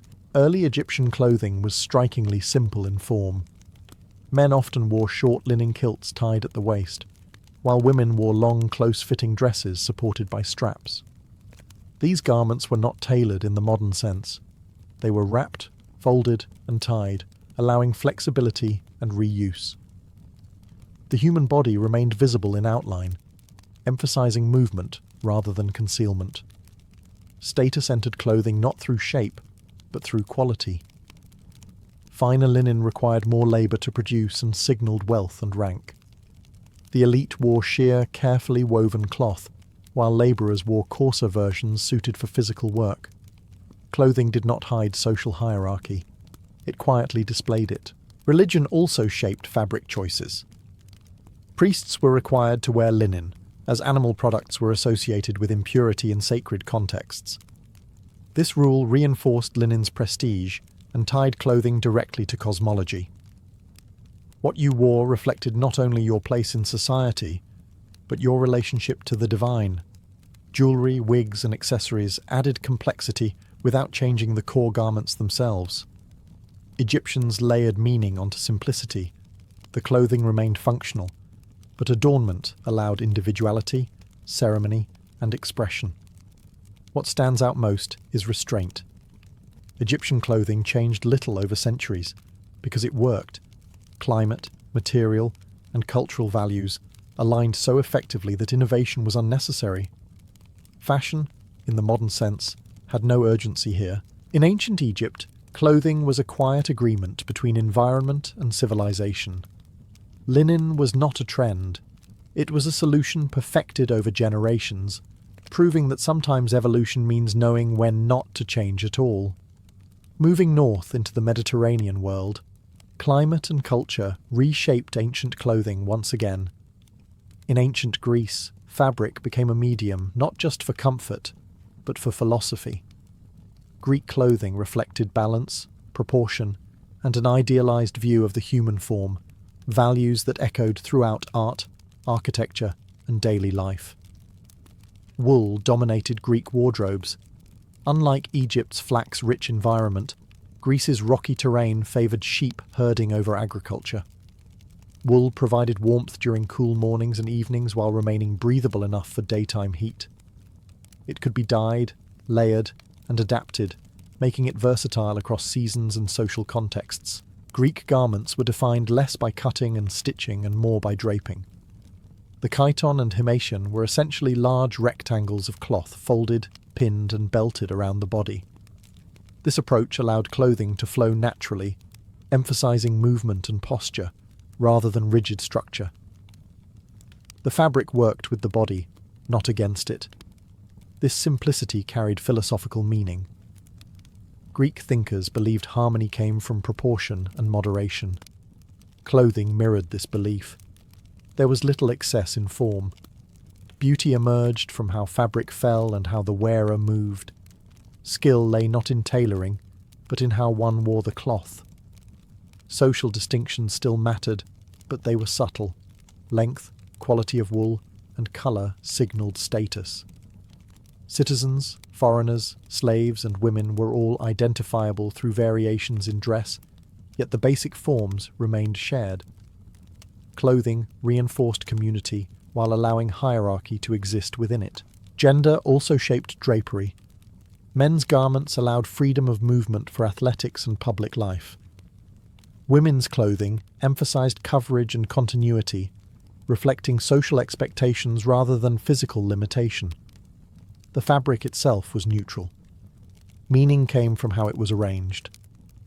Unlike Egypt, Greek fashion evolved more visibly over time. Changes in length, fastening, and layering reflected shifts in taste and politics.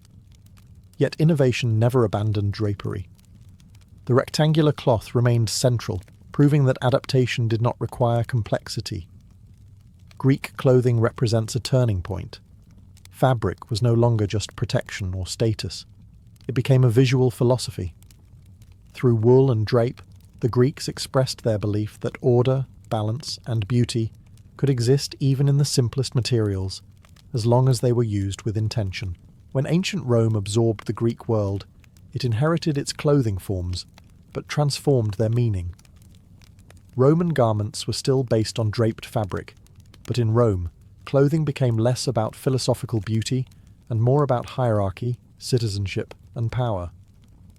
What you wore in Roman society was a public declaration of who you were, and, more importantly, who you were not. Wool remained the dominant material, valued for durability and availability.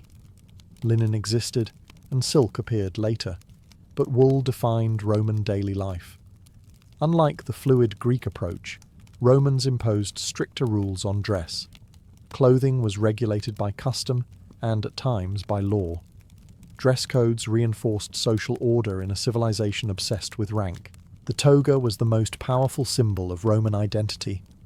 Reserved almost exclusively for male citizens, it was heavy, unwieldy, and impractical. This was intentional.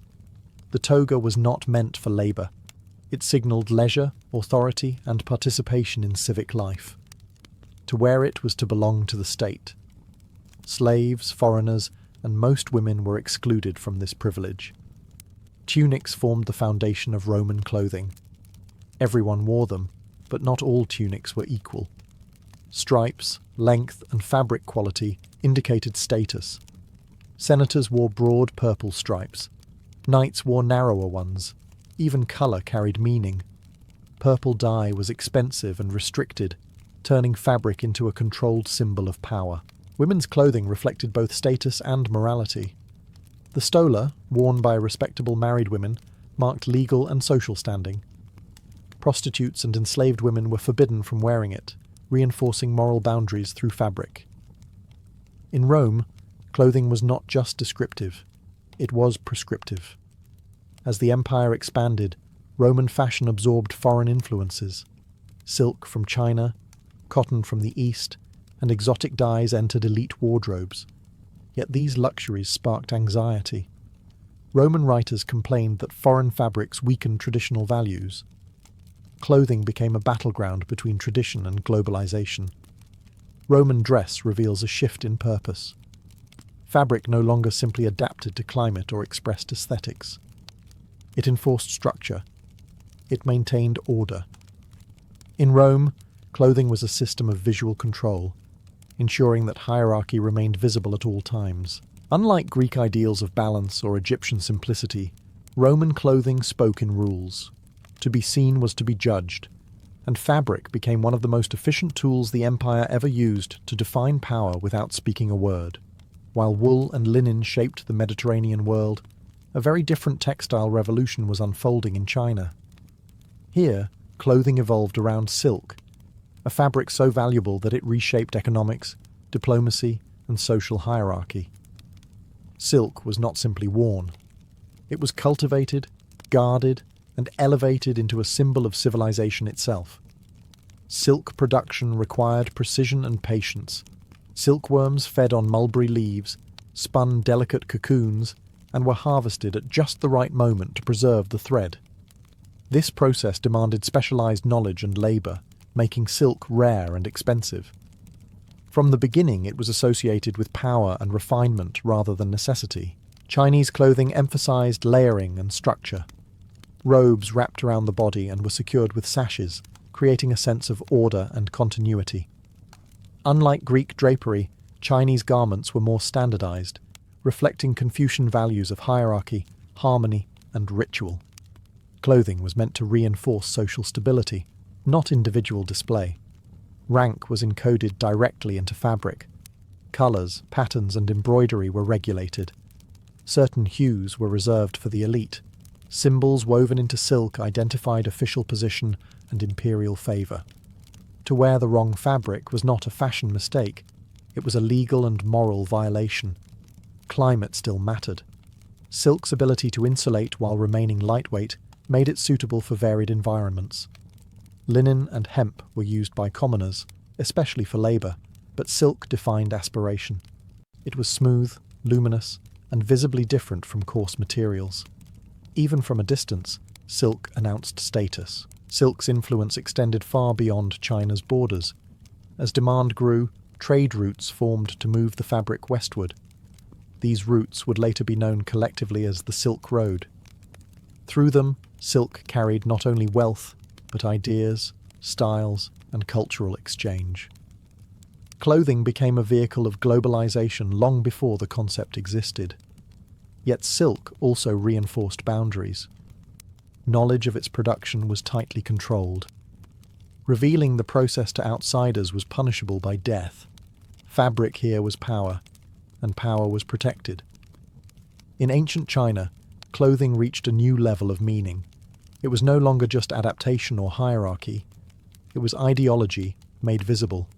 Silk transformed fabric into a language of order, authority, and civilization, woven carefully to ensure that everyone knew exactly where they stood. As ancient civilizations expanded across deserts, forests, mountains, and monsoon regions, clothing evolved less as a universal trend and more as a series of local solutions. Fabric, cut, and layering responded directly to climate, proving that environment shaped fashion as much as culture did. Across the ancient world, what people wore was a negotiation between weather, resources, and belief. In arid regions like Mesopotamia and parts of the Near East, clothing prioritized protection from sun and sand. Long, loose garments covered the body while allowing airflow. Linen and lightweight wool dominated, often layered to create insulation without trapping heat. Covering the skin was not a sign of modesty alone. It was practical survival in an unforgiving climate. In colder regions, clothing adapted differently. Early northern European societies relied heavily on wool, fur, and leather. Garments were stitched rather than draped, fitted closer to the body to retain warmth. Cloaks, leggings, and layered tunics created modular systems that could be adjusted throughout the day. Here, complexity increased because survival demanded it. Monsoon regions in South Asia and Southeast Asia favoured breathable cotton, a fibre well suited to humidity and rainfall. Clothing here emphasised lightness, fast drying, and ease of movement. Wrap garments allowed ventilation and flexibility, while minimal stitching reduced discomfort in wet conditions. Climate dictated design long before aesthetic preference entered the equation. Culture shaped how these solutions were interpreted. Some societies emphasised exposure and movement, others concealment and layering, but these differences were rarely arbitrary. They reflected values tied to labour, religion, and social order. Clothing became a visible expression of how a society understood the body's relationship to the natural world. Trade gradually blurred these boundaries. Materials travelled farther than the environments that produced them. Wool appeared in warm climates as a luxury. Silk reached cold regions as status wear. Yet even when foreign fabrics were adopted, local styles persisted. Climate always pushed back against fashion. What emerges is a pattern. Ancient clothing did not evolve toward a single ideal. It branched. Each civilization refined garments that worked best for its conditions, then layered meaning onto those solutions. Fashion followed function, not the other way around. In this way, ancient clothing tells a global story without uniformity.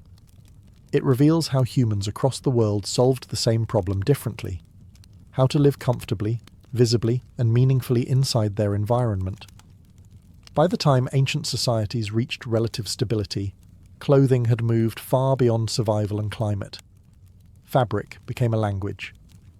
It told others where you belonged, what you believed, and how you fit into the world around you. Long before written records were common, clothing functioned as a visible system of identity. Tribal affiliation was often marked through dress. Specific patterns, colours, or garment shapes signalled membership in a group. These visual cues mattered in a world where strangers were potential threats. Clothing could announce friend or outsider before a word was spoken. In this sense, fabric became a social shortcut, reducing uncertainty in crowded marketplaces, border regions, and ritual gatherings. Religion deepened this symbolism. Sacred garments separated the ordinary from the divine. Priests, shamans, and ritual specialists wore clothing that distinguished them from daily life. These garments were often restricted, ritually purified, or worn only during ceremonies. Fabric absorbed meaning through repetition and belief. To wear certain clothing was to temporarily become something more than human, a bridge between worlds. Gender roles were also encoded into dress. Across ancient civilizations, clothing reinforced expectations about behavior, mobility, and social space. Some garments restricted movement deliberately, signaling status or modesty. Others emphasized freedom and strength, reflecting labor or warfare. These choices were not accidental. They shaped how bodies moved through society and how individuals were perceived. Age and life stage mattered as well. Children, adults, married individuals, and elders often dressed differently. Clothing marked transitions, coming of age, marriage, mourning. Fabric accompanied life's milestones, changing as identity evolved. A garment worn at one stage of life might be forbidden or inappropriate at another. Even colour carried meaning. Dyes were difficult to produce, and their availability varied widely. Certain colours became associated with mourning, celebration, power, or purity. Wearing the wrong colour in the wrong context could signal disrespect or rebellion. In this way, clothing acted as a silent rulebook, constantly read and interpreted by others. What is striking is how little of this symbolism relied on complexity. Most ancient garments were simple in construction. Meaning came not from elaborate design, but from shared understanding. Everyone knew what certain fabrics, colours, and shapes represented. By this stage, clothing had become memory made visible. Each garment carried layers of social knowledge, woven so deeply into daily life that to dress oneself was to declare identity without speaking at all. As ancient trade networks expanded, clothing entered a new phase of evolution. Fabric was no longer confined to local environments or traditions. It travelled. And when textiles moved across long distances, they carried transformation with them. New materials challenged old customs, and fashion became a site of negotiation between tradition and innovation. Trade routes connected civilizations that had never met face to face. Linen from Egypt, wool from the Mediterranean, silk from East Asia, and cotton from South Asia circulated through merchants and intermediaries. These fabrics did not replace local clothing immediately. Instead, they were absorbed slowly, often reserved for elites who could afford rarity. Foreign cloth signaled access, wealth, and global connection. Technology advanced alongside trade. Weaving techniques improved. Looms became more efficient. Dye processes grew more sophisticated, allowing deeper colours and greater consistency. Embroidery and patterning expanded the visual vocabulary of clothing. Garments remained structurally simple, but their surfaces became more expressive. This period also introduced tension. Traditional societies often viewed foreign fabrics with suspicion. New materials threatened established hierarchies and moral codes. In some cultures, laws were introduced to restrict who could wear imported cloth. Silk, purple dyes, and fine cotton became regulated commodities, controlled to preserve social boundaries. Yet change was inevitable. Climate and practicality still mattered, but aspiration now played a role. People wanted what others had. Clothing became a visible marker of connection to a wider world. To wear foreign fabric was to participate in something larger than one's own community. Hybrid styles emerged. Local garments were made with imported materials. Foreign cuts were adapted to local climates. Clothing became layered not just in fabric, but in meaning. A single garment could reflect environment, trade, identity, and ambition at once. This transformation did not erase older traditions. Instead, it complicated them. Ancient clothing became a dialogue between past and present, between what worked and what was desired. Fabric became history in motion. By this stage, clothing was no longer purely reactive. It anticipated change. It adapted ahead of necessity. The ancient world had discovered that what people wore could shape how they saw themselves in relation to the world beyond their horizon. Trade turned clothing into a record of contact. Each thread told a story of distance crossed, skills exchanged, and cultures intertwined. And once those threads were woven together, ancient fashion could never return to isolation again. By the end of antiquity, clothing had completed a remarkable transformation. What began as a response to cold, heat, and exposure had become one of the most powerful tools for organizing human society. Fabric no longer simply protected the body. It defined rank, expressed belief, reinforced identity, and communicated belonging without a single word spoken. Across ancient civilizations, clothing followed a shared pattern of evolution. First came survival, then adaptation, then meaning. Each layer built upon the last, never fully replacing it. Even the most elaborate silk robe or ceremonial garment still relied on principles discovered thousands of years earlier: insulation, breathability, durability, and fit. What united ancient clothing traditions was not style, but intelligence.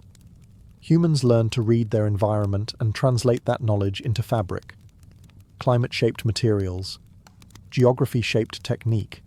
Culture shaped interpretation. Clothing became a mirror of civilization itself. This evolution also reveals something deeply human. People did not abandon practicality when they embraced symbolism. Instead, they merged the two. The most successful garments were those that worked and communicated at the same time. Ancient societies understood that comfort, identity, and order could coexist in a single piece of cloth. The legacy of ancient clothing still surrounds us. Modern garments retain ancient principles, layered fabrics, climate-appropriate materials, symbolic colours, and status-driven fashion.